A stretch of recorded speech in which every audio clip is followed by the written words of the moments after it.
Hey guys, back again with another book review. Kamaya Tarpley here, your favorite author. You know, you need to be reading my books if you're not, but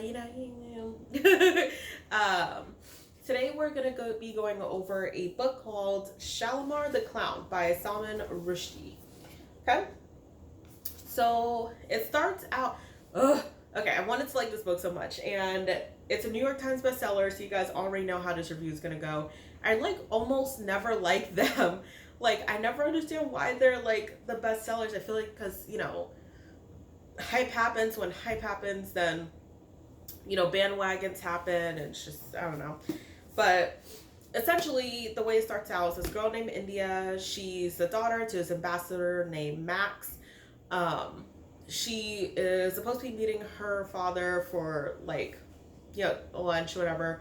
And he's being driven by this one guy who she's like, oh, I've never seen him before. Like, he looks very much like he comes from like a rural area or whatever. She's like, he's mysterious. And just the way it started out was just like, oh, because, she described the author described there were like, there's like sexual tension between like the daughter and like the father. And I'm just like, oh, and while I'm reading it.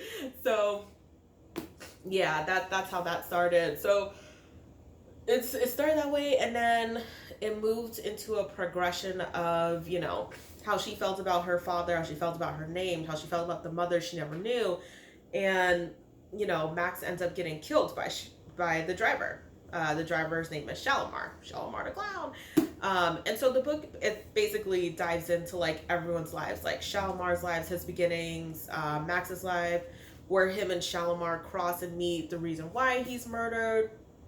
And like the reason why I was frustrated with this book is that I feel like the story's so good. Like the actual story itself, awesome, amazing. I'm here for it. I love it. I want to read more. But the problem I have is the way that the author told the story. Now, again, my reviews are my own personal opinion.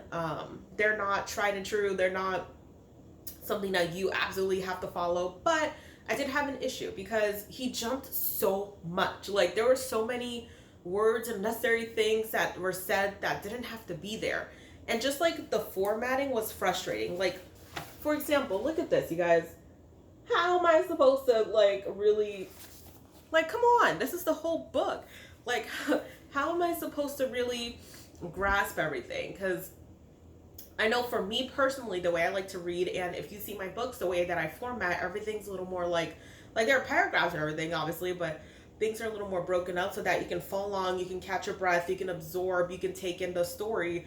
Whereas the way that it's formatted, I had a hard time taking in the story, and the way that there were so many time jumps and character jumps, I had a hard time taking in the story as well.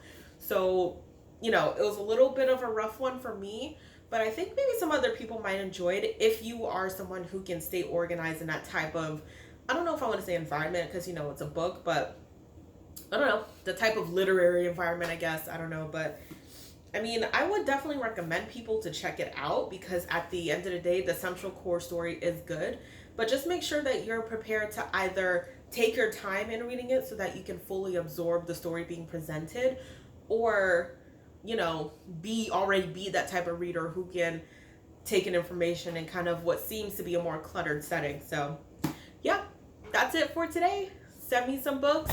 Let me read something good. I hope to hear from you guys soon. Thanks for watching.